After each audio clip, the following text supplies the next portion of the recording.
All right, so we worked on graphing transformations.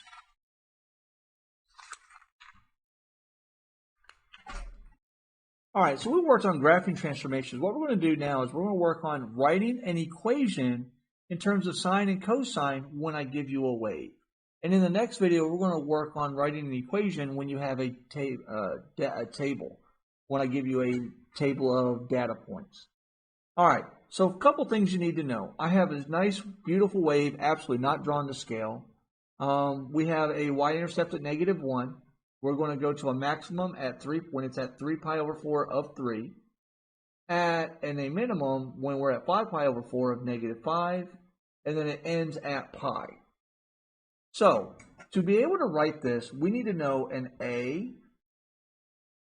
Well, we're going to write AF of B x minus C plus D. So we need to know how to find my A. I need to know how to find my B. I need to know how to find the C. And I need to know how to find the D. All right. So A we know is amplitude. Well, amplitude's pretty easy. We're going to do max minus min. Max minus min divided by 2. Now, because A affects the y's, it's all going to be your y values.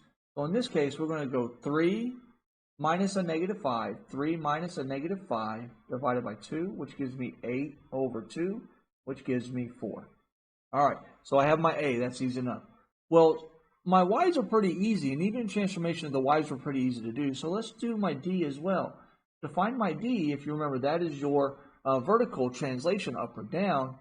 We just do max plus min divided by 2.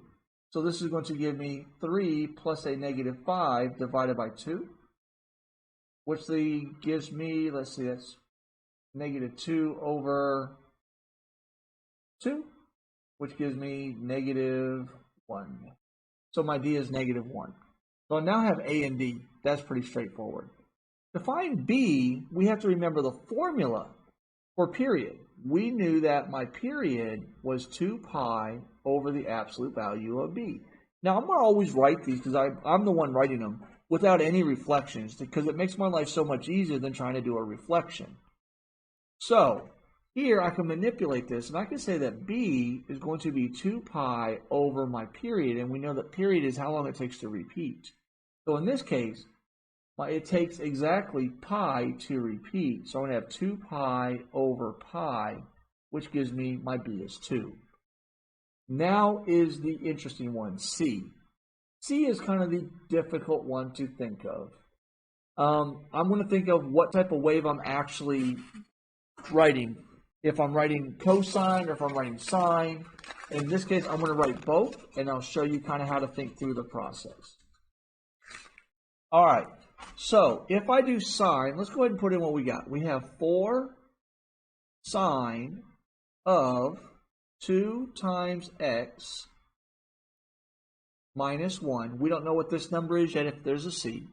And then we're going to do cosine. We're going to do 4 cosine of 2x minus 1. We don't know this yet. So now we have to think, okay, well, where does sine start? Sine starts in the middle of the wave increases. So I'm going to find the middle of the wave and see where it's increasing. Well, conveniently, my middle of the wave is right there at -1 if you use your imagination. So I'm already at increasing. So I don't actually have to move this wave at all because all I did with sine is move it down 1. So I don't need to put anything there. So I can leave it like this. But cosine starts at a maximum. So I need to pick a maximum, and I need to think, okay, well, it started on the y-axis, so I need to move this over this direction. So this transformation means I will be doing -3 pi over 4. I'm moving it to the left. So this becomes plus 3 pi over 4. And voila, I'm done. So you still have to use your rules of transformation, it's just working backwards. This isn't terribly bad. If you wanted to have a phase shift on C, you can always say, hey, you know what, it takes pi, and if I move this all the way over here, then it'd be the same thing, and you could do plus pi, which is just moving it one period, it doesn't matter. but you won't see it written like that. It would just be like 2x. It would look like 4 sine of 2x minus 1. That would be the equation. Pretty straightforward, not terribly bad. All right, let's look at how to do this with the table.